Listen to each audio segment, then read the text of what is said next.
My sister-in-law secretly recorded me in labor and posted it online for money. My sister-in-law Brittany has been obsessed with becoming an influencer for years. 20,000 followers, barely any engagement, constantly begging the family to be in her content. I always refused. I value my privacy, especially when I got pregnant. I made it crystal clear. No photos of me pregnant, no baby shower content, and absolutely no filming during delivery. My husband Kyle backed me completely, and we even chose a hospital with strict no filming policies. Brittany acted disappointed but supportive. Your birth, your rules, she chirped. She even volunteered to wait outside during labor. When my water broke at 2 a.m. on a Tuesday, Kyle called his family while we raced to the hospital. Brittany showed up an hour later with coffee for Kyle. I'll keep everyone updated from the waiting room, she promised. Transition labor hit like a brick wall. Kyle looked pale and overwhelmed, so the nurse suggested he take a 5-minute break. I could barely speak through the pain when Brittany stepped in. I'll stay with her, she said. And she did, holding my hand, encouraging me through contractions. For a moment, I genuinely felt grateful. Labor lasted 18 hours. Brittany rotated in whenever Kyle needed a moment. She saw everything. Me screaming, crying, exposed, begging for it to be over. She saw things most people never want anyone outside their spouse or doctor to witness. Our daughter, Jenna, was born at 8 p.m. Brittany cried with us, took a few pictures that we approved, and hugged me like she was truly part of something sacred. 3 weeks later, my phone exploded. Missed calls, messages, notifications. My mom's voice was frantic. Have you seen what Brittany posted? My stomach dropped. She promised she didn't film anything. Check TikTok, now. The first thing I saw was Brittany's viral video. Watching my sister-in-law give birth, emotional, gone wrong. I felt the blood drain from my body. She had hidden cameras, one in her purse, another in her coffee cup, a button camera on her shirt. 20 hours of footage turned into a documentary. It showed everything. Me fully exposed, spread open, crowning shots, angles even Kyle hadn't seen. Me sobbing that I wanted to die, screaming at Kyle that labor was his fault. The doctor discussing my third-degree tear in graphic detail. Me defecating while pushing. My body at its most vulnerable moment broadcast to millions. The comments were vicious. People mocking my body, my pain, my performance. Someone screenshot my crowning moment and turned it into a meme. My vagina was literally a meme. But the worst part wasn't the humiliation. She monetized it. She sold unedited footage to a birth fetish website for $49.99 and made over $75,000 in 3 weeks.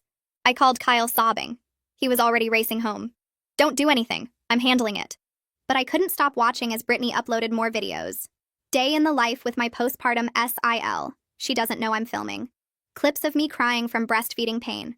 My bloody postpartum pads in the trash. Shots of me looking exhausted and swollen. When Kyle got home, he slammed the door. I called a lawyer. We're suing her. Everything is coming down. It's too late, I whispered. It's everywhere, even on porn sites. Then Kyle's mom called. Did you give Brittany permission for the documentary? What documentary? TLC bought the rights for a new show. She says you signed a release. My heart stopped. I never signed anything. She sent a screenshot, a release with my signature dated the day I gave birth. It hit me. During transition, Brittany had shoved a clipboard into my hand. Hospital needs this signed, she said. I was delirious with pain. I signed blindly. Kyle called Brittany and put her on speaker. It's just content, she said cheerfully. You're being dramatic. Everyone gives birth. You filmed her vagina, Kyle yelled. You sold the footage. It's educational content, raising awareness, and she signed the release. She was in labor. It's still legally binding. My lawyer checked. I grabbed the phone. Take it down or I swear. You can't ruin me. The hospital loves the publicity. They made your birth their beautiful birth story of the month. I checked. My exposed body was on the hospital's official webpage. That night I got DMs from strangers. I bought your birth video. You looked prettier pregnant. Those stretch marks though. Yikes. My wife passed out watching you push. Too graphic. My milk dried up. Jenna cried nonstop. Kyle spent hours with lawyers. And Brittany posted a teary video about how we were bullying her for being successful. Her followers attacked us, calling us jealous, abusive, controlling. A week later, my principal called. Parents had seen the videos. I was a kindergarten teacher. I was placed on administrative leave. Then came a registered letter from TLC. They were moving forward with Brittany's show. The contract she signed granted them rights to all footage of the birth mother for 2 years. My lawyer explained the nightmare. The release form is questionable, but it will take years to challenge. And she has text messages claiming you asked her to film. The screenshots showed messages from my number. Make sure you get everything. This will make us famous. Kyle stepped in. These were sent while she was pushing. She couldn't have used her phone. The lawyer nodded grimly. Proving she had your phone is possible, but difficult. That night, the local news aired a segment. Brittany cried on camera, claiming I begged her to film and was now jealous. But then, a nurse from my delivery room spoke out. I saw multiple hidden cameras. The patient had no idea. The hospital brushed it off. They threatened my job for speaking up. We're filing a joint lawsuit. My phone rang again. Unknown number. Is this Jenna's mom? I'm a producer at Netflix. We're doing a documentary on consent and social media abuse. We want to buy exclusive rights to your story and dismantle TLC's claim. I just want the videos gone, I whispered. We can make that happen. But you need to see something first.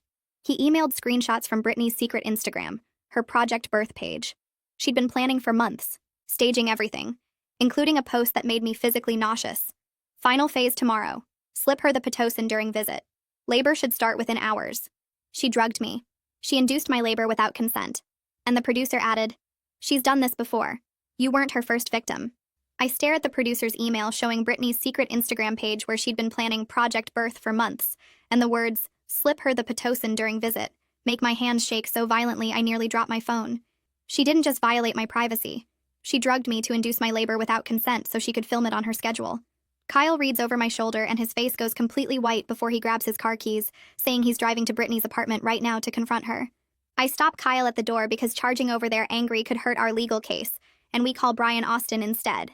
The privacy attorney the Netflix producer recommended answers, even though it's 9 p.m. and listens to everything. He tells us not to contact Brittany directly, because we need law enforcement involved immediately for the drugging evidence. He says this transforms the case from privacy violation to assault, and he's calling a detective he knows tonight. Detective Ramona Gilmore arrives at our house by 10 p.m. with another officer, and she's all business as she photographs the Instagram screenshots on my phone. She explains that giving someone medication without consent is a serious crime, and combined with the hidden cameras and exploitation, Brittany is facing multiple felony charges. Ramona asks detailed questions about the timeline. When did Brittany visit before my water broke? What did she bring me? Did I eat or drink anything she provided? I remember Brittany bringing me herbal tea that afternoon, claiming it would help with late pregnancy discomfort, and I drank the whole cup because I trusted her completely. Kyle confirms he saw her in our kitchen alone for several minutes, and Ramona notes this as opportunity to tamper with my drink. She bags the teacup that's still in our sink as potential evidence, though she warns that proving what was in it weeks later will be challenging. Ramona contacts the hospital immediately to secure my complete medical records, specifically looking for when contractions started and how quickly labor progressed. She explains that Pitocin typically causes faster, more intense labor than natural onset, and the medical timeline might show suspicious patterns. The hospital initially resists releasing records at night, but Ramona threatens a warrant and they comply within an hour. By midnight, we're reviewing my medical chart with Ramona, and the labor nurse's notes show my contractions went from 0 to active labor unusually fast. The pattern is consistent with artificial induction. There's also a note that I seemed confused about timeline when admitted, thinking my water had broken naturally at home. Ramona circles this as evidence that I didn't understand what was happening to my body, because Brittany had chemically altered it. The next morning, Brian Austin arrives with a forensic tech specialist who examines all of Brittany's posted videos frame by frame. They're looking for evidence of the hidden cameras themselves and timestamps that prove premeditation. The tech finds reflections in windows and mirrors, showing Brittany adjusting her button camera and metadata, revealing she'd been recording for hours before I even knew I was in labor. Brian explains our legal strategy. We'll pursue both criminal charges through Ramona's investigation and civil lawsuits against Brittany, TLC, and the hospital. The criminal case addresses the assault and unauthorized recording, while civil suits target the financial exploitation and institutional negligence. He warns this will take months and be emotionally draining, but the evidence is stronger than most cases he's seen. Kyle's mom, Jacqueline, calls demanding to know why police visited Brittany's apartment that morning with a search warrant. Kyle puts her on speaker and tells her everything. The drugging evidence, the premeditation, the previous victims the producer mentioned. Jacqueline's voice wavers between disbelief and defensiveness, insisting Brittany wouldn't drug anyone, until Kyle asks point blank if she wants to see the Instagram posts where Brittany literally planned it in writing. Jacqueline goes silent for a long moment, then asks to see the evidence herself because she needs to understand what her daughter actually did. We send her screenshots, and an hour later she calls back crying, saying she had no idea Brittany was capable of this level of deception and violation. She promises to cooperate fully with the investigation, though I can hear her heart breaking over the phone as she processes that her daughter is a predator. Ramona called the next morning while I was feeding Jenna. Her voice had that careful tone cops use when they're about to drop something heavy. They'd executed the search warrant at Brittany's apartment at dawn and seized everything, 3 computers, 2 phones, a tablet, and 6 different camera devices.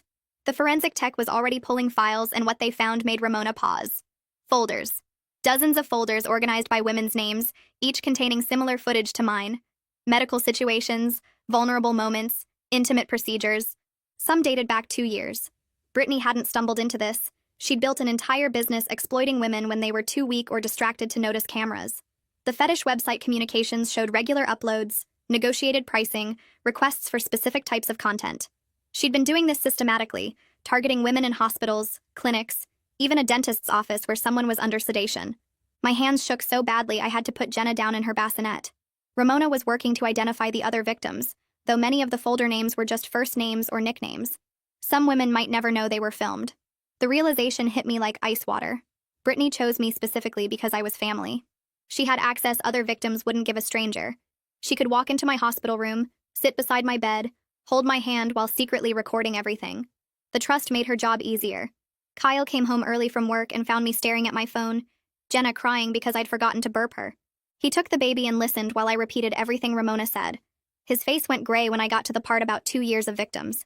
His sister hadn't made one terrible mistake. She was a predator who'd refined her methods over dozens of violations. Brian called an hour later with news that moved faster than I expected from the legal system. He'd filed an emergency motion that morning to freeze Brittany's bank accounts, and the judge granted it by noon. The $75,000 she'd made from my footage was now locked down, inaccessible until the criminal case resolved. Brian also filed for an immediate injunction against TLC, demanding they halt all broadcast plans for Brittany's show. TLC's lawyers responded within hours, fighting hard. Their argument was simple. Brittany signed a valid contract. I signed a release form. Everything was legal and binding. But Brian had ammunition now. The criminal investigation changed everything.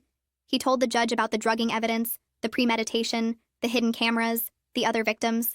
The judge ordered a hearing for the following week to determine whether TLC's contract was obtained through fraud. Brian sounded almost excited when he explained how corporate stonewalling often backfired once evidence proved wrongdoing. TLC thought they had an airtight contract, but contracts signed under duress or based on fraudulent representations weren't worth the paper they were printed on.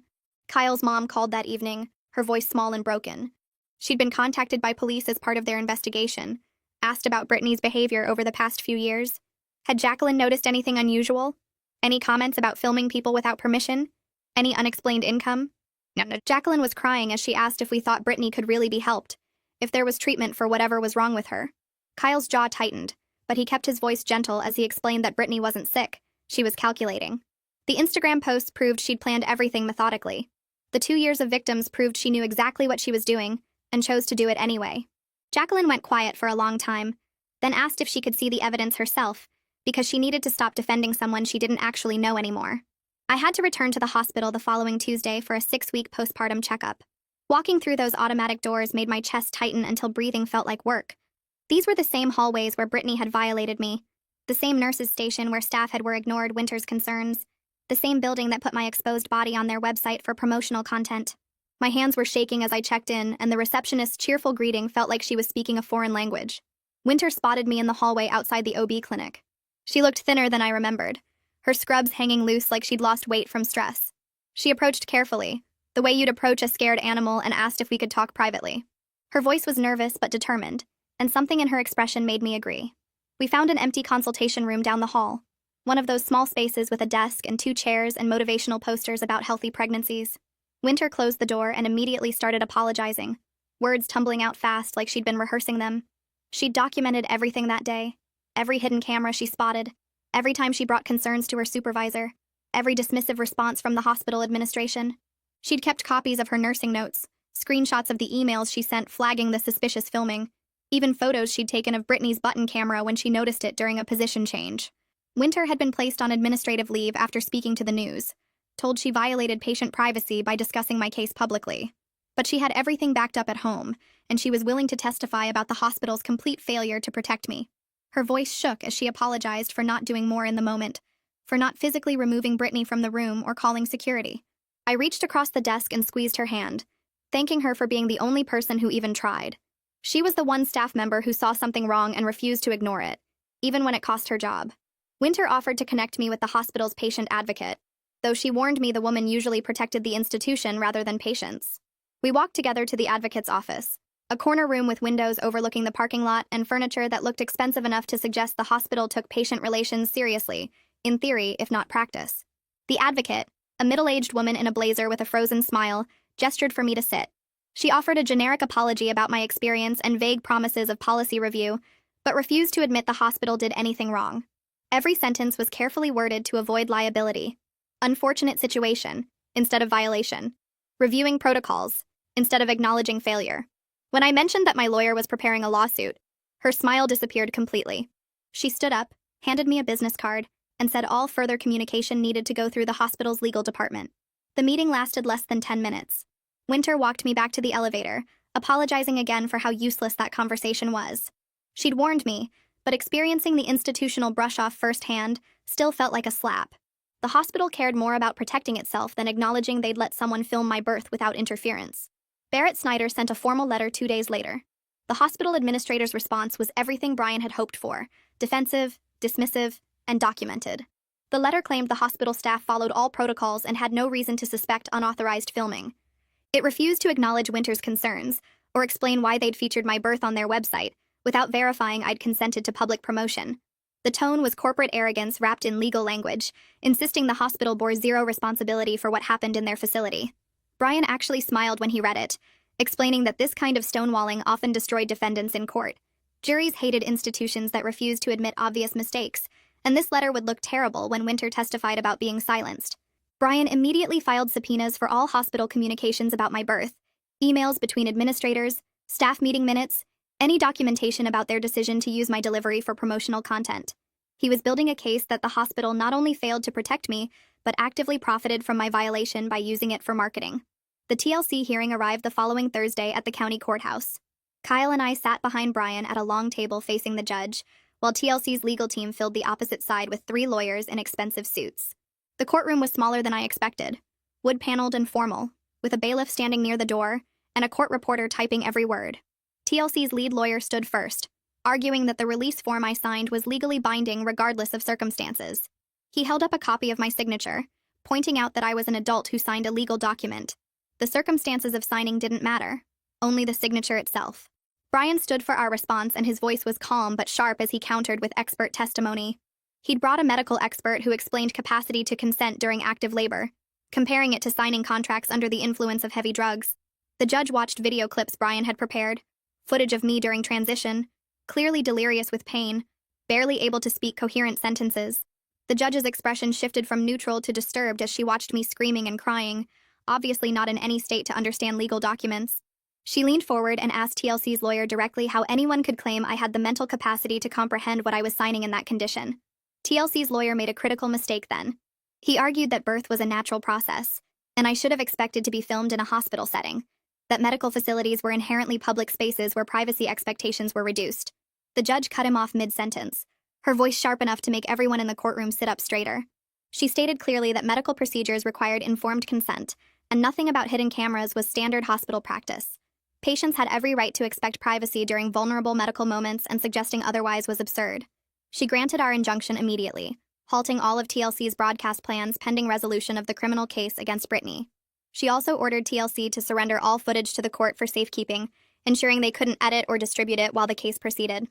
Brian squeezed my shoulder as we left the courtroom, and I felt like I could breathe properly for the first time in weeks. TLC's show wasn't happening. The footage was locked away. We'd won something real.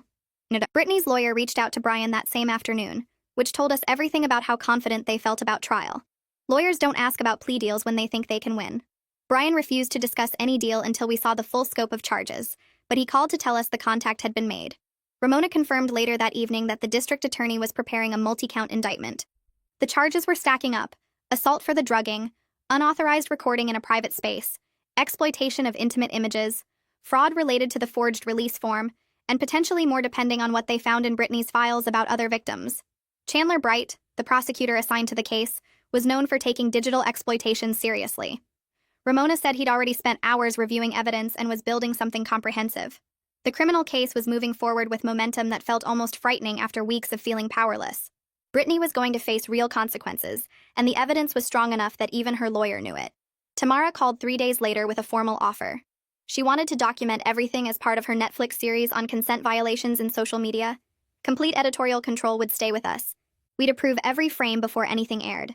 The payment would cover our legal costs and then some. Kyle and I sat at our kitchen table staring at the contract she'd emailed. More cameras felt wrong after what Brittany did. The idea of filming anything made my skin crawl. But Brian pointed out something we hadn't considered. Brittany was all over social media playing victim. Her followers believed her version where I was jealous and vindictive. We had no voice in this story she'd created. The documentary could give us that voice. Kyle rubbed his face with both hands. Jenna was asleep in her bassinet next to us. He asked if I could handle being on camera again. I thought about the viral videos, the memes, the comments mocking my body. Strangers had already seen me at my most vulnerable. Maybe controlling the narrative this time would feel different. Maybe taking back the story Brittany stole would help me heal. We called Brian and talked through every detail. He reviewed the contract line by line. No footage of Jenna, no recreations of the birth. We approve everything before broadcast. Tamara had included every protection we'd asked for. Brian said it was the most favorable documentary agreement he'd ever seen. We signed it that night. Tamara arrived the following week with a small crew. Just her, a camera operator, and a sound technician. She set up in our living room with soft lighting that didn't feel clinical or harsh. She started by asking us to tell her what happened in our own words. Kyle held my hand as I described trusting Brittany during labor. The hidden cameras, the viral videos, finding out she'd drugged me. Tamara didn't interrupt or redirect. She just listened and let me talk. When I got to the part about my crowning moment becoming a meme, my voice cracked. Tamara stopped filming immediately and asked if I needed a break. We sat there for 10 minutes while I collected myself. Then I asked her to start recording again. I wanted to finish. Talking on camera felt different from I'd expected. Not exploitative or invasive. More like reclaiming something that had been taken. Like I was taking back the story Brittany had stolen and telling it the way it actually happened. Tamara filmed for 3 hours that first day. She asked about the emotional impact, the professional consequences, the ongoing legal battles. She treated us like people, not content. When she left, Kyle said he actually felt better having talked through it all. I realized I did too. Ramona called 2 days later with news about Brittany's seized files. She'd found folders labeled with 3 other women's names. All contained similar footage to what Brittany had taken of me. Medical situations, vulnerable moments, hidden camera angles. One woman named Demi Potter had agreed to meet with me. Ramona gave me her number and said Demi wanted to talk to another victim. I called that afternoon. Demi's voice shook when she answered. We agreed to meet at a coffee shop the next morning. I got there early and sat in a corner booth. Demi walked in 10 minutes later looking around nervously. She was younger than me, maybe mid-20s. Her hands trembled as she sat down. She ordered tea she never drank. Then she told me what Brittany had done to her. Demi had been 16 weeks pregnant when she started bleeding. Brittany had been working as a doula and showed up at the hospital offering support. Demi thought she was there to help. Instead, Brittany filmed everything. The miscarriage. Demi crying. The doctor explaining she'd lost the baby. All of it captured on hidden cameras. Brittany sold that footage to the same fetish website. Demi only found out 6 months later when someone recognized her and sent her the link. Listening to Demi made me physically sick. What Brittany did to me was horrible.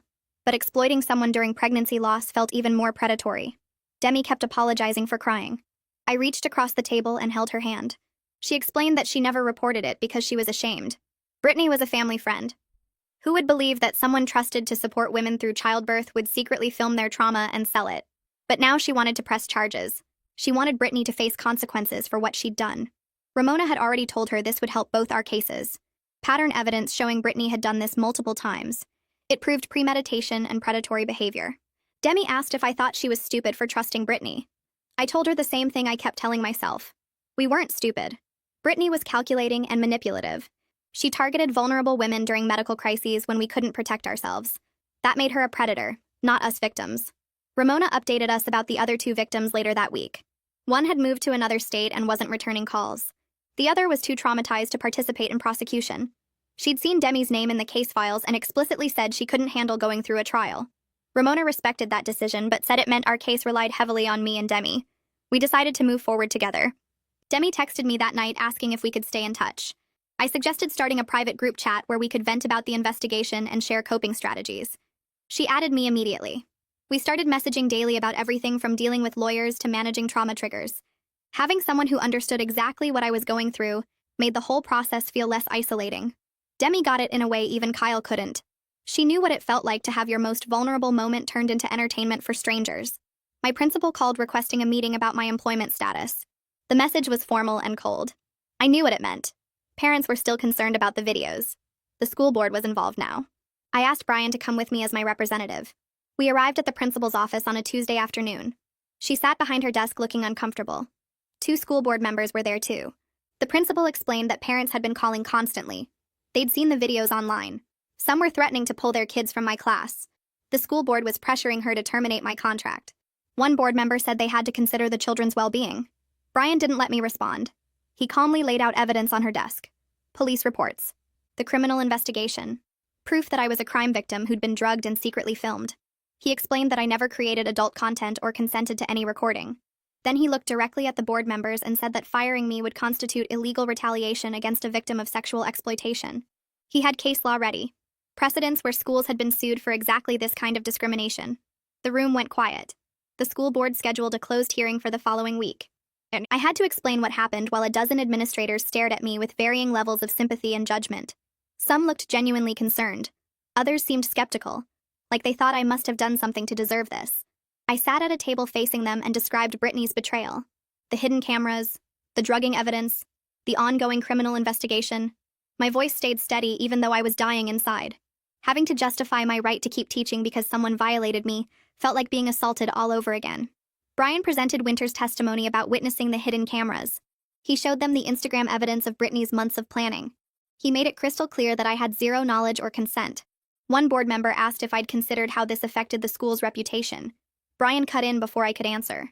He pointed out that punishing crime victims for being victimized would damage their reputation far more than supporting a teacher who'd done nothing wrong. The board deliberated for 2 hours while Brian and I waited in the hallway. I could hear muffled voices through the door but couldn't make out words. Brian kept checking his phone and reassuring me that we had a strong case. Finally, they called us back in. The board voted to end my administrative leave and return me to full employment. The principal looked relieved. She apologized for how parents had reacted and promised to send a letter to families clarifying that I was a crime victim. It was a victory. I got to keep my job. But the fact that I'd had to fight for it after being assaulted left me feeling bitter about how victims get treated. Like we have to prove we're innocent of our own violation. Like being exploited somehow makes us less worthy of basic respect. Brian packed up his files and said this outcome would strengthen our civil case. I just felt exhausted. Returning to my kindergarten classroom felt surreal after everything. 5-year-olds don't know about viral videos or birth exploitation. They just wanted to show me their drawings and hear stories. Their innocence was healing in a way I didn't anticipate. Nobody asked where I'd been. They were just happy I was back. I threw myself into teaching with renewed purpose. Work became the place where I wasn't a victim. Just Ms. Teacher who does silly voices during story time and helps tie shoes and wipes tears over playground disputes. The kids didn't care about anything that happened. They cared about whether we'd do art today and if they could be line leader. That simplicity felt like medicine. Every morning I walked into that classroom and left the legal battles and trauma at the door. For 6 hours a day, I got to be someone other than the woman whose birth went viral. I got to be the teacher who made learning fun. Chandler Bright called wanting to meet about the criminal charges. Kyle and I drove to his office downtown on a Friday afternoon. Chandler was younger than I expected, maybe 40, with sharp eyes that missed nothing. He laid out the indictment he was filing against Brittany. 4 felony counts, 3 misdemeanors, assault for the drugging, unauthorized recording in a private space, exploitation of intimate images, fraud related to the forged release form, potential prison time of 8 to 15 years if convicted on all counts. Chandler was confident about the evidence.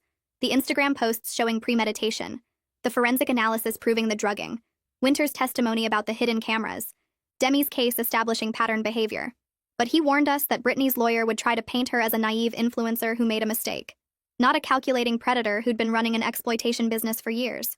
The jury would need to see through that defense.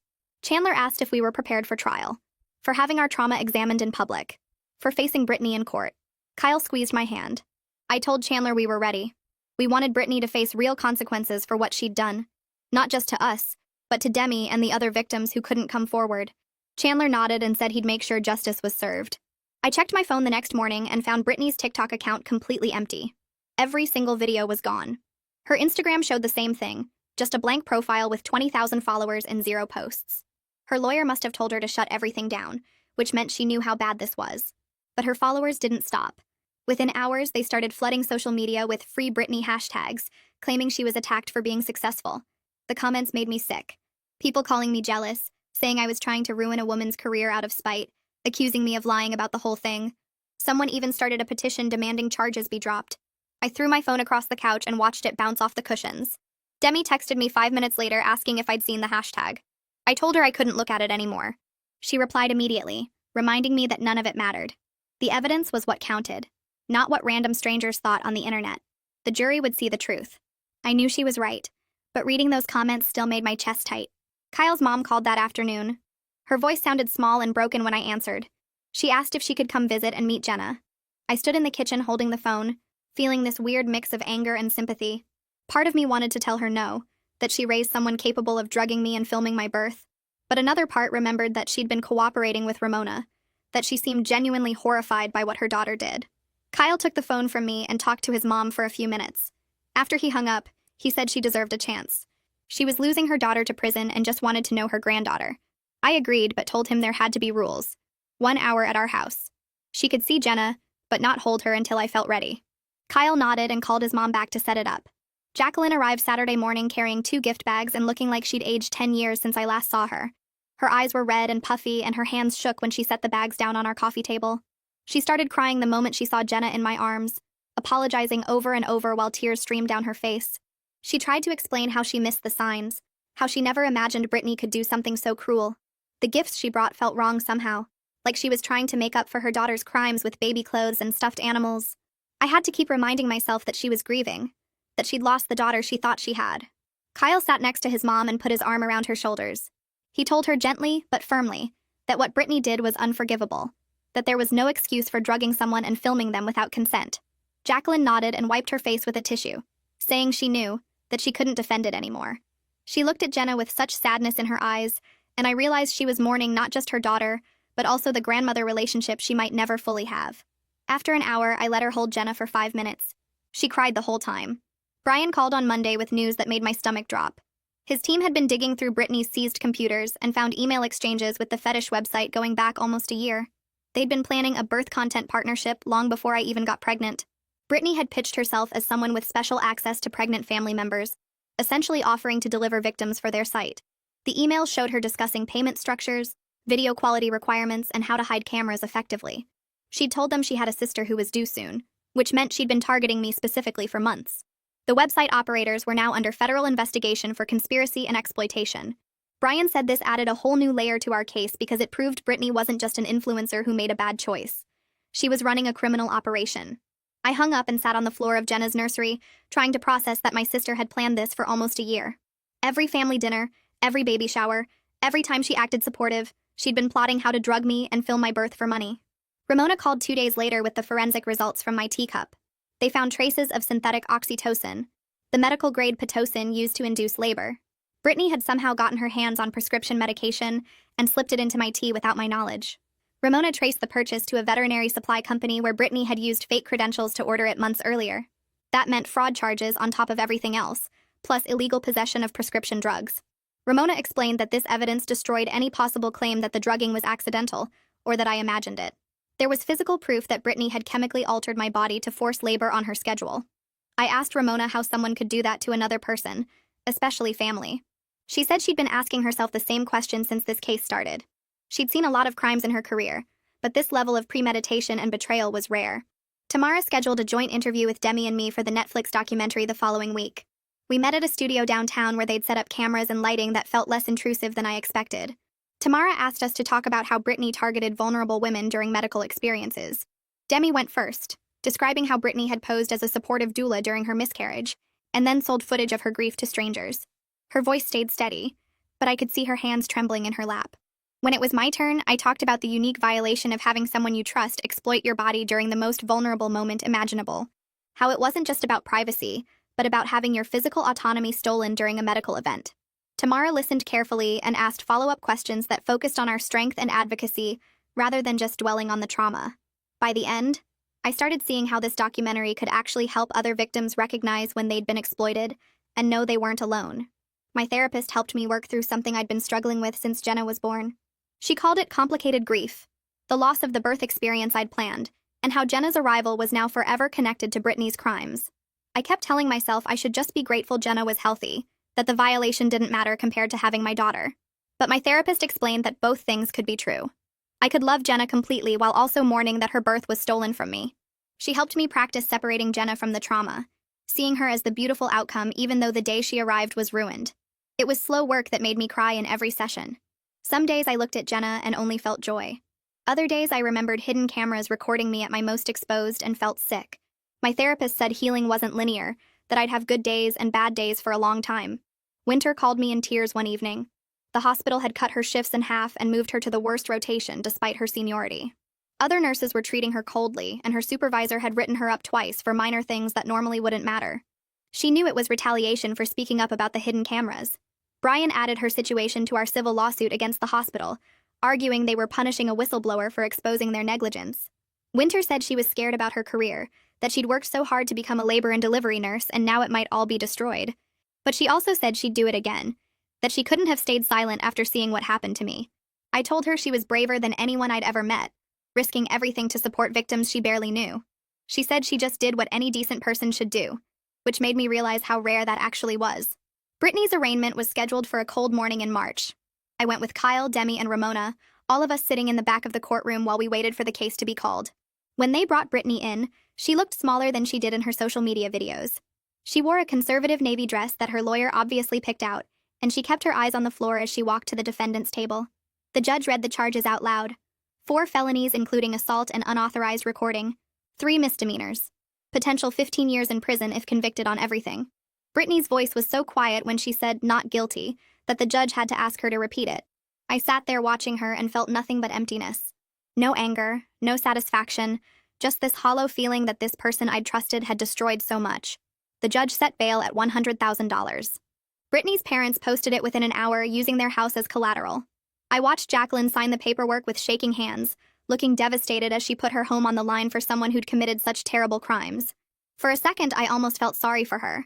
Then I remembered she was bailing out someone who drugged me, filmed me without consent, and sold the footage for profit. The judge released Brittany with strict conditions. No social media of any kind, no contact with victims, GPS monitoring bracelet, surrender of passport. Brittany nodded at each requirement, still not looking at anyone. As she left the courtroom with her parents, I realized this was just the beginning. The real trial was still months away. 2 days after Brittany left the courtroom, Brian called asking us to come to his office. Kyle and I drove there in silence, Jenna asleep in her car seat. Brian's assistant led us to a conference room where he had papers spread across the table. He looked tired but focused as he slid a document toward us. The hospital was offering $500,000 to settle the civil suit. Kyle reached for the paper, but Brian put his hand over it. The money came with one condition. We had to sign a non-disclosure agreement. We couldn't talk about what happened, couldn't tell anyone about the hospital's role, couldn't warn other patients. Brian leaned back in his chair and told us to reject it. The evidence we had was strong enough to win much more at trial. But more importantly, an NDA would silence us forever.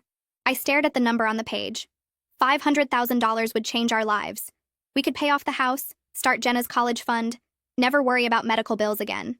But then I thought about Winter losing her job for speaking up. I thought about other women giving birth in that hospital with no idea their privacy could be violated. I pushed the paper back across the table. Kyle nodded and told Brian we were rejecting the offer. Brian smiled and said that was exactly what he hoped we'd say.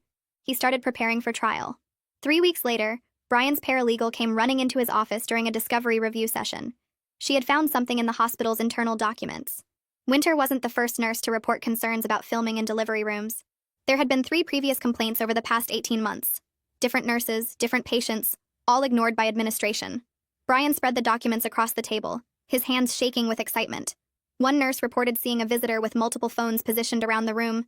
Another noticed a woman adjusting what looked like a camera in her purse. A third documented suspicious behavior from a family member who kept leaving and returning to the delivery room. Every single complaint went to the same administrator, Barrett Snyder. Every single one was dismissed as paranoia or misunderstanding. The hospital had a pattern of ignoring warnings about privacy violations. Brian immediately filed an amended complaint adding systemic negligence charges. Within 48 hours, the hospital's lawyers called requesting another settlement meeting.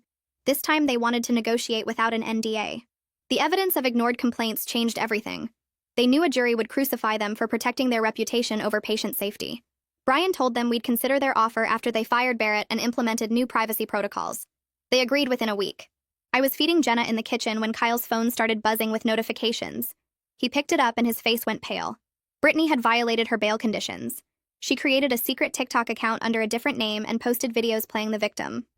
The posts were cryptic but clear to anyone following the case. She talked about being misunderstood, about family betrayal, about how the justice system punishes success. Kyle showed me the videos and I felt sick watching her perform innocence. Ramona called 20 minutes later. She had found the account within 48 hours of its creation. Social media monitoring was part of Brittany's bail conditions, and Ramona's team had been watching for exactly this kind of violation. She was filing a motion to revoke bail immediately. The hearing was scheduled for the next morning. We sat in the courtroom as Brittany was brought in wearing an orange jumpsuit. Her lawyer tried to argue she didn't understand the social media ban applied to secret accounts. The judge cut him off mid-sentence. Brittany built her entire career on social media. She understood platforms better than most people understood their own jobs. Claiming ignorance about what constituted social media use was insulting to the court's intelligence. The judge revoked her bail and ordered her held without bond until trial. Brittany started crying, reaching for her parents as the bailiff led her away. Jacqueline sobbed in the gallery, but I felt nothing watching Brittany lose her freedom. She took mine first. With Brittany in jail, her lawyer's tone changed completely during the next call with Chandler. They wanted to discuss a plea deal. Chandler met with us at his office to present the offer. Brittany would plead guilty to 2 felony counts in exchange for dropping the other charges. The prosecution would recommend 5 years in prison. Demi came to the meeting too, since any plea deal would affect her case as well. We sat around Chandler's conference table while he explained the math. A plea deal meant certainty. 5 years guaranteed, no risk of acquittal, no chance of Brittany walking free. But trial meant we could push for the full 15 years if we won on all counts. It also meant we could lose. Juries were unpredictable. Brittany's lawyer would make her sympathetic, would paint her as a young woman caught up in influencer culture who made a terrible mistake. Demi asked what he thought we should do. Chandler was quiet for a moment, then said the evidence was exceptionally strong. The drugging, the premeditation, the Instagram planning posts. He believed we could win at trial. But he also said 5 years was more than most defendants got for similar crimes. The decision was ours. I looked at Demi and she looked at me. We both knew what the other was thinking. 5 years wasn't enough for someone who built a business exploiting vulnerable women. We scheduled another meeting with Chandler the following week to give our final answer. He walked us through every risk of going to trial. Juries could sympathize with Brittany despite the evidence. Her lawyer would argue she was addicted to social media, that she needed treatment, not prison. They would show her crying, remorseful, claiming she never meant to hurt anyone. Chandler would counter with the planning documents, the drugging evidence, the multiple victims. He would prove this wasn't impulse but calculated exploitation.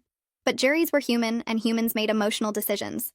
There was always a chance they'd see Brittany as a misguided young woman instead of a predator. Demi spoke first. She said 5 years felt like a slap in the face for what Brittany did to her during the worst moment of her life. I agreed. Brittany didn't just violate our privacy once. She built an entire business model around exploiting women in medical crises. She had files on multiple victims. She sold our most intimate moments for profit. 5 years wasn't justice. We told Chandler to reject the plea offer. We were going to trial. Chandler nodded and said he would start preparing immediately. Trial was scheduled for 8 weeks away. The next 6 weeks blurred together in a mess of preparation and anxiety.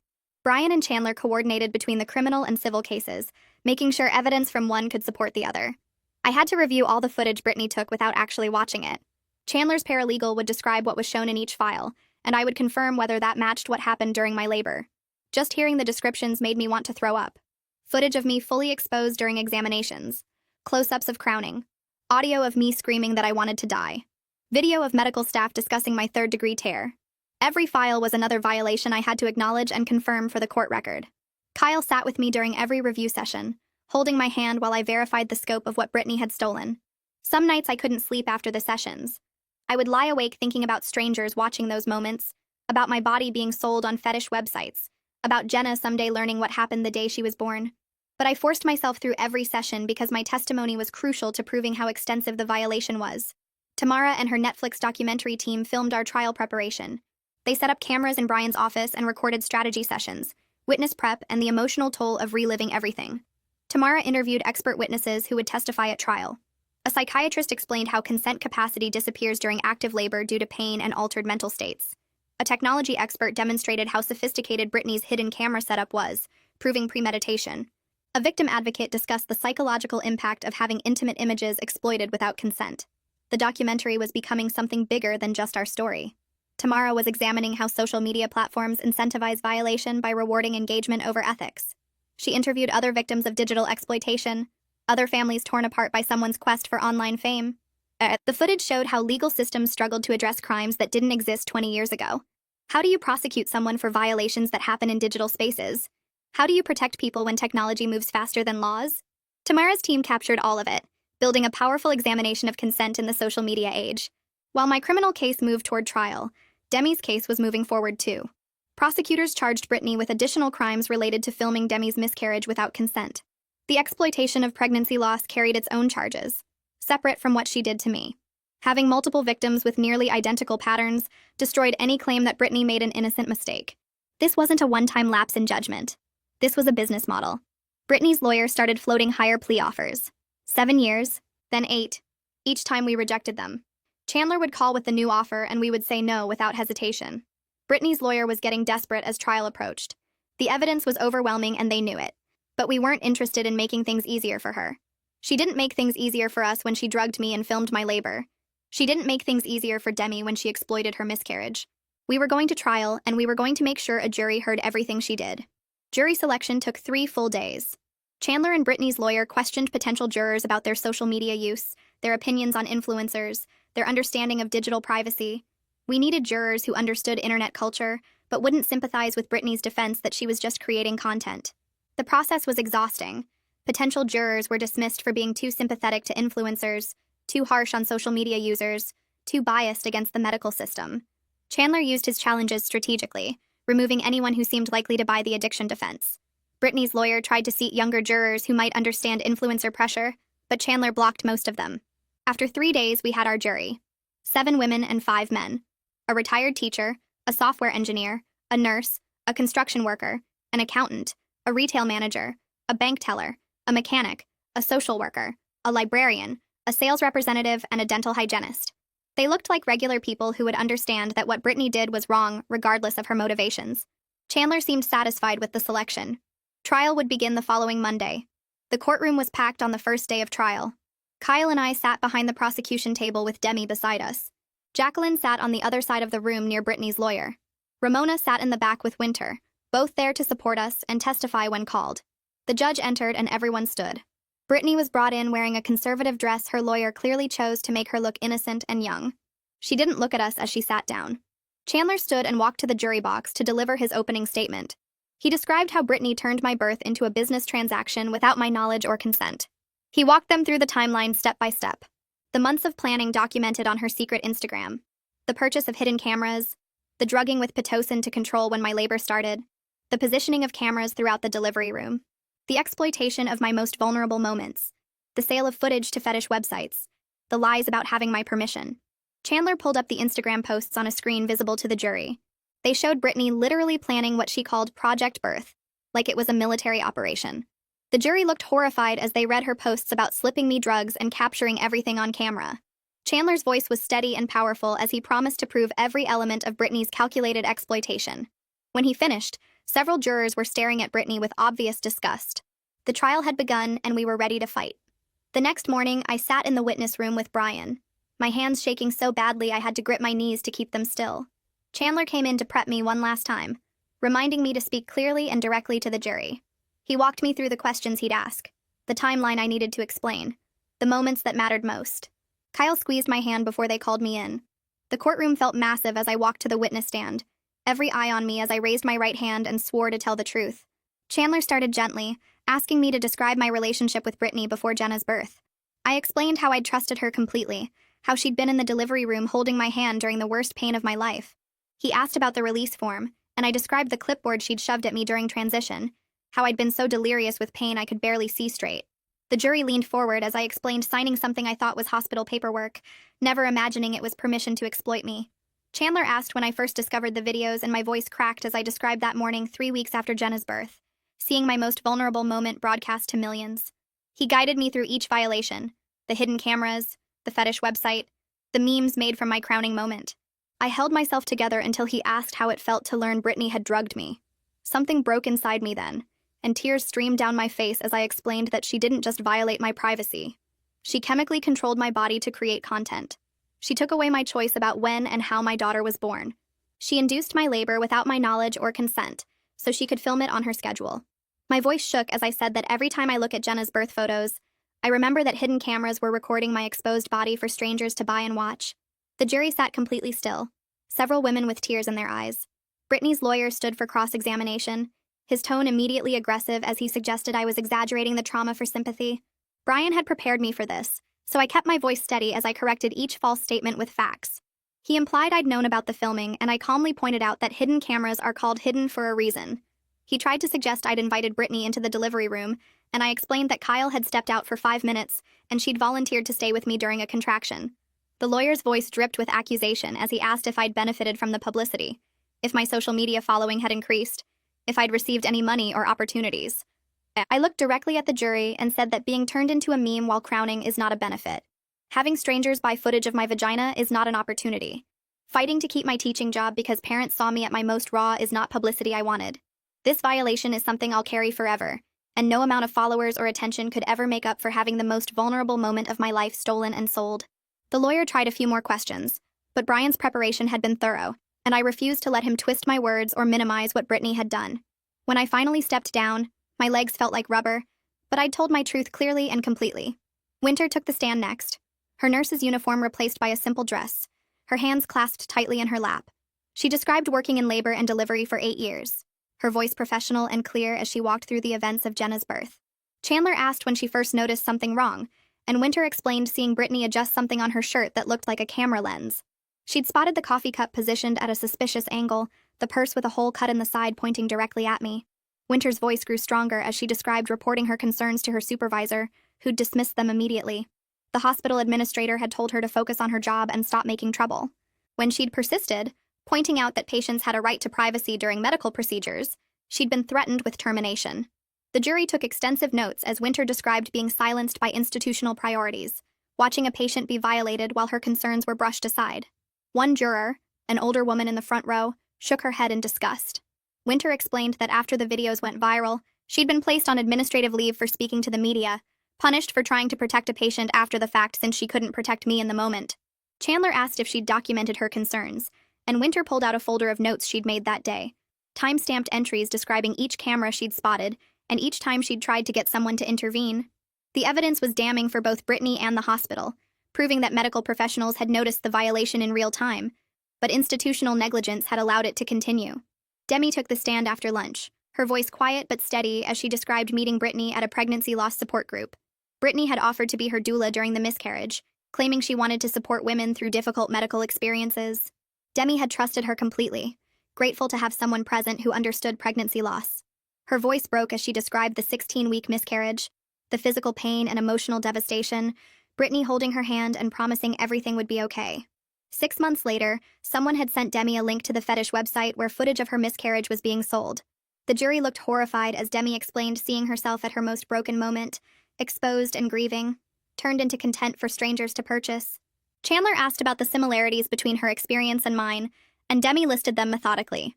Hidden cameras, vulnerable medical moment, betrayal of trust, sale to fetish website, claims of having permission that didn't exist. The pattern was identical, destroying any defense that Brittany's exploitation of me had been a one-time mistake or lapse in judgment.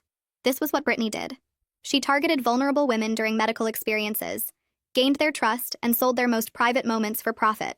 The prosecution rested after presenting the forensic evidence of the Pitocin in my teacup, the fake veterinary credentials Brittany had used to obtain it, the timeline showing how my labor had started within hours of drinking the tea she'd brought me.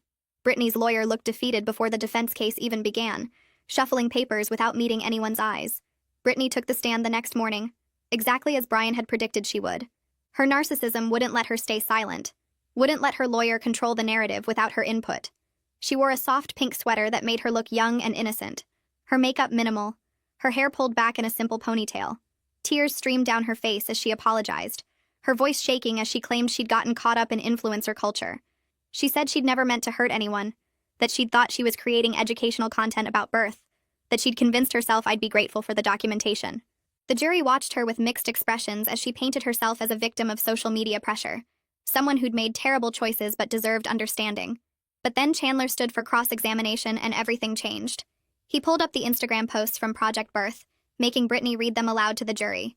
Her voice faltered as she read her own words about slipping me the Pitocin, capturing everything on camera, making sure the angles were perfect.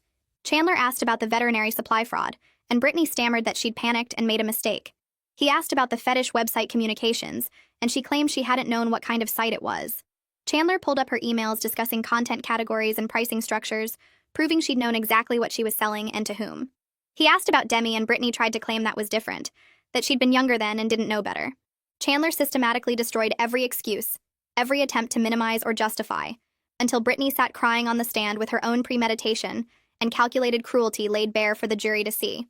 The defense called an expert witness after Brittany stepped down, a psychologist who specialized in social media addiction. He testified that Brittany suffered from a compulsive need for online validation that impaired her judgment and decision-making.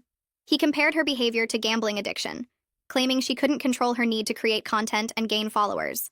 The jury looked skeptical as he tried to paint Brittany as a victim of Instagram culture, someone whose addiction made her unable to understand the harm she was causing. Chandler's rebuttal expert, a psychiatrist with 30 years of experience, took the stand and calmly dismantled the addiction defense.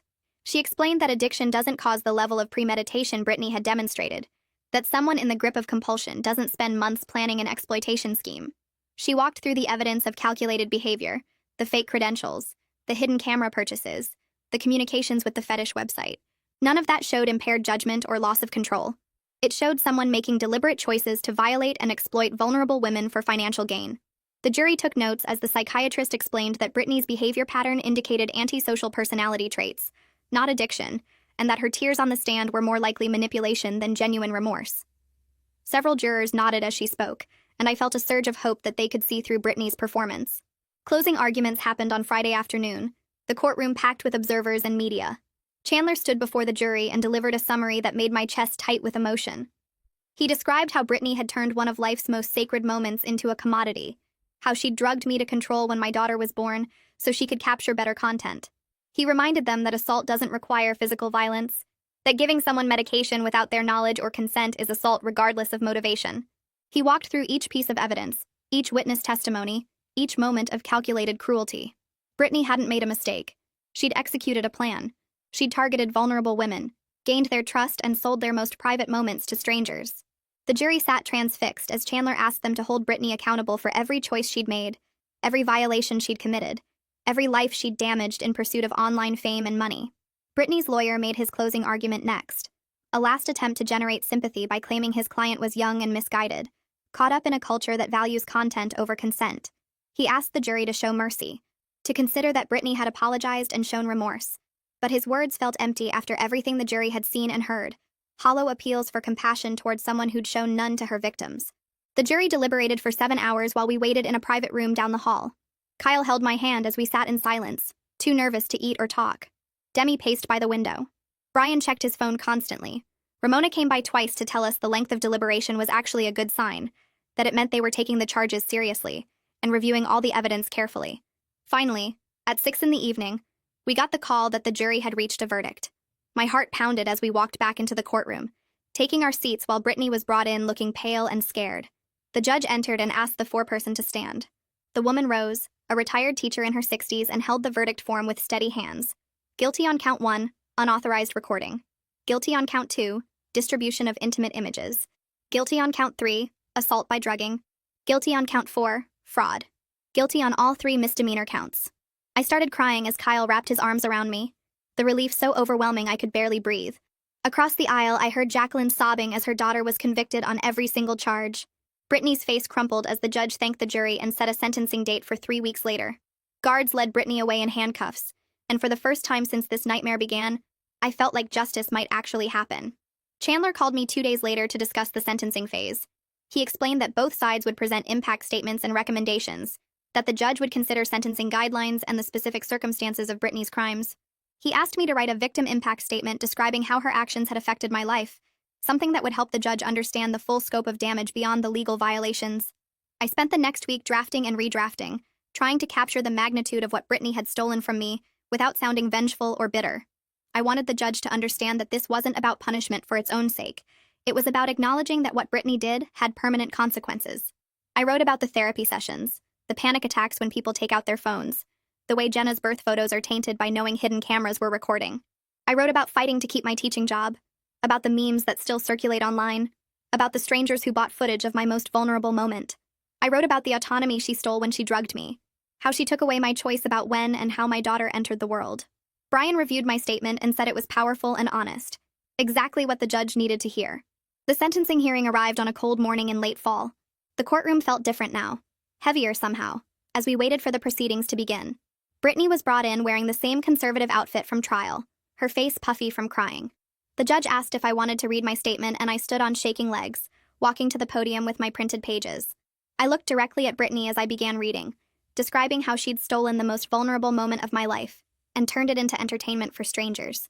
My voice stayed steady as I explained that I can't look at Jenna's birth photos without remembering that hidden cameras were recording my exposed body, that I flinch when people take out their phones around me, that I had to fight to keep my teaching job because parents saw footage of me at my most raw and broken. I told the judge that Brittany didn't just violate my privacy, she chemically controlled my body to create content, taking away my autonomy over when and how my daughter was born. I explained that strangers have seen parts of me that even my husband hadn't seen from those angles, that my crowning moment became a meme shared by thousands.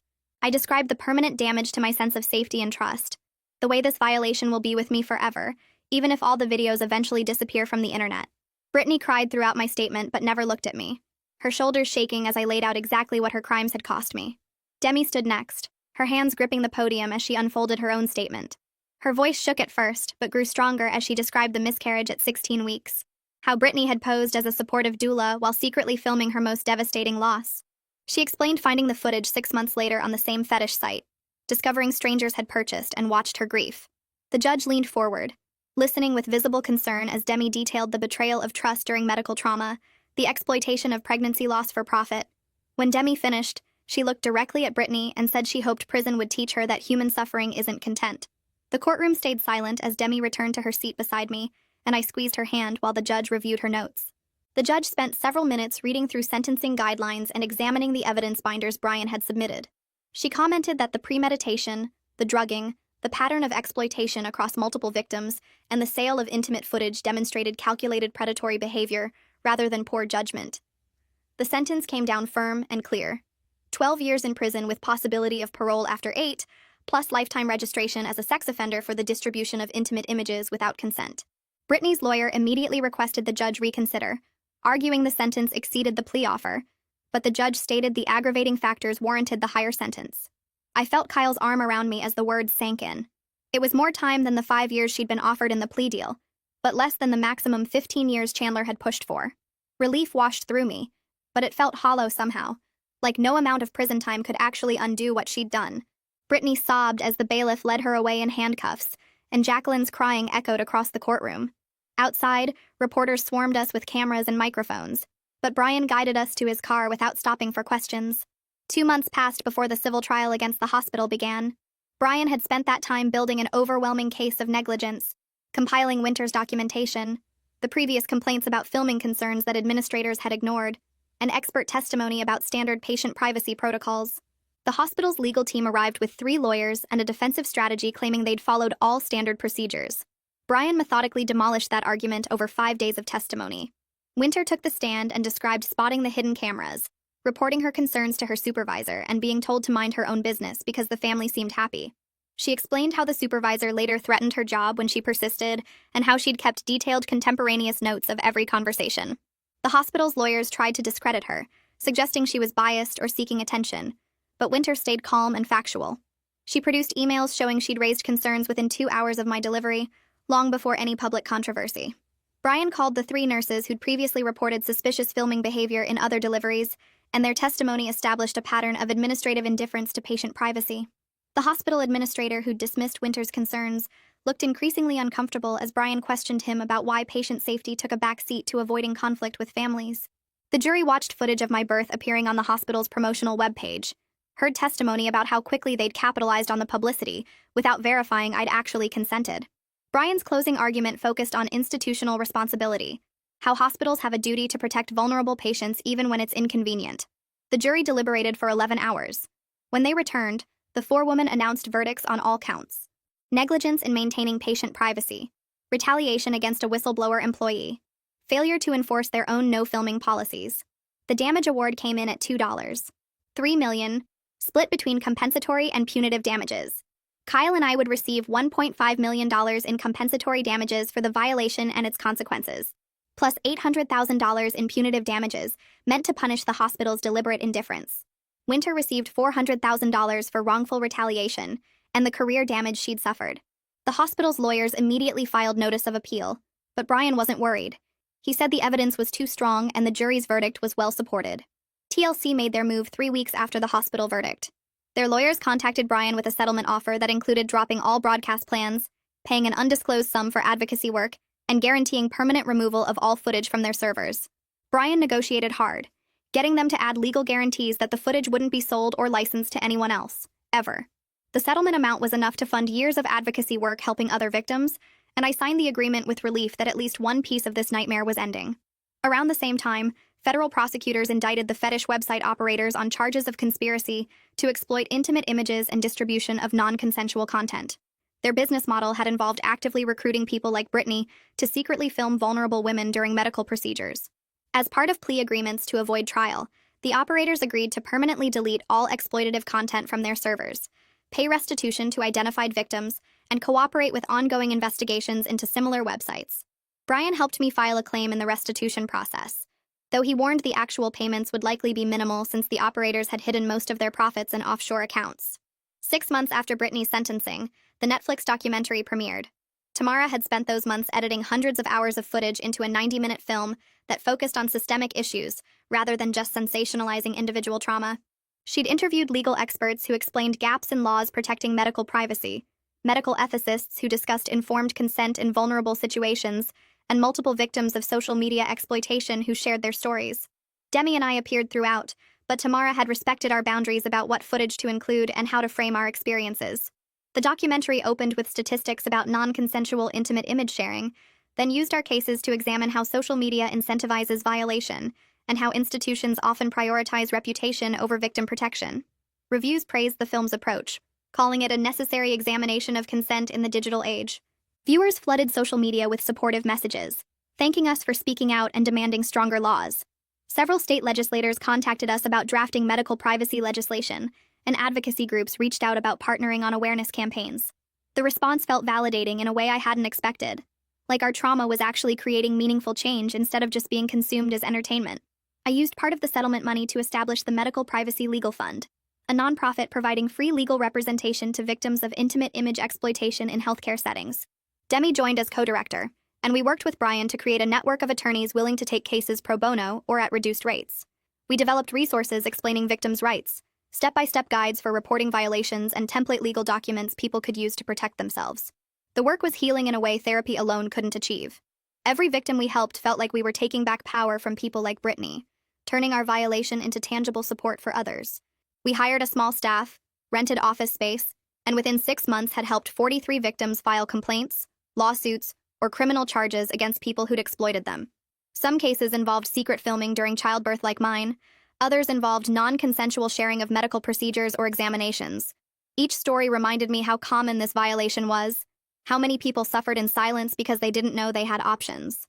My relationship with Jacqueline rebuilt slowly over the following year, though it would never be what it was before. She'd been devastated by Brittany's conviction, struggling with guilt over missing warning signs, and grief over losing her daughter to prison. Kyle suggested family therapy, and after several sessions of just Kyle and his mom, I agreed to join. The therapist helped Jacqueline process her complicated feelings without making me responsible for managing them. Jacqueline acknowledged she'd been defensive initially, unable to accept that her daughter was capable of such calculated cruelty. She apologized for not believing me immediately, for making excuses, for posting Brittany's bail. I accepted her apology but explained that trust would take time to rebuild. She respected that boundary and focused on being present for Jenna without pushing for more access than I was comfortable giving. Gradually, I watched her become a devoted grandmother who showed up for Jenna's milestones, who babysat when we needed help, who bought thoughtful gifts instead of trying to buy forgiveness. She attended Jenna's second birthday party and cried watching her blow out candles, and I realized I was learning to separate Jacqueline from Brittany's actions. She hadn't committed the crimes, and punishing her indefinitely wouldn't change what happened. We'd never be as close as before, but we were building something new that felt sustainable. Winter got a new job at a hospital across town, one with strong patient advocacy policies and a reputation for taking privacy violations seriously. The director of nursing had specifically recruited her after reading about the whistleblower retaliation case, wanting someone with her integrity on staff. Winter threw herself into advocating for medical privacy rights, speaking at nursing conferences about the importance of protecting vulnerable patients even when it's uncomfortable. She joined the advisory board for our legal fund, helping us understand healthcare systems from the inside and identify institutional barriers to reporting violations. We met for coffee every few weeks, and she told me that speaking up had been the hardest thing she'd ever done, but also the most important. She'd lost friends at her old hospital who thought she'd betrayed the institution, and the career disruption had been genuinely scary. But she had no regrets. Her courage had inspired other medical professionals to come forward about privacy violations they'd witnessed, creating a ripple effect of accountability. 2 nurses from different hospitals contacted her after seeing the documentary, asking for advice about reporting suspicious filming they'd observed. Winter connected them with Brian and our legal fund, and both cases resulted in policy changes at their institutions. 2 years after Jenna's birth, I stood in my kindergarten classroom hanging student artwork on the bulletin board while Jenna played with blocks in the corner. I was teaching again, running the legal fund with Demi, and watching my daughter grow into a happy toddler who had no idea what happened on the day she was born. The trauma wasn't gone. I still flinched when people pulled out phones unexpectedly, still had nightmares about hidden cameras, still felt a wave of nausea when I saw Brittany's name in legal documents. But I'd built a life around the trauma that felt purposeful and strong. The legal fund had helped over 200 victims in 2 years. The documentary had sparked legislative changes in 4 states. Winter was training nurses across the country on patient privacy. Kyle and I had grown closer through everything, our marriage stronger for having survived such a violation together. We'd started talking about having another baby, and this time we'd have the private, sacred experience we'd been denied the first time. We'd choose a different hospital, set even stricter boundaries, and trust our instincts about who to allow in the delivery room. Jenna looked up from her blocks and smiled at me, and I smiled back. I'd learned that healing isn't about erasing what happened or pretending the violation didn't permanently change me. It's about refusing to let one person's cruelty define my entire story, about building something meaningful from the wreckage, about choosing to move forward even. When part of me will always be stuck in that delivery room wondering how someone I trusted could betray me so completely.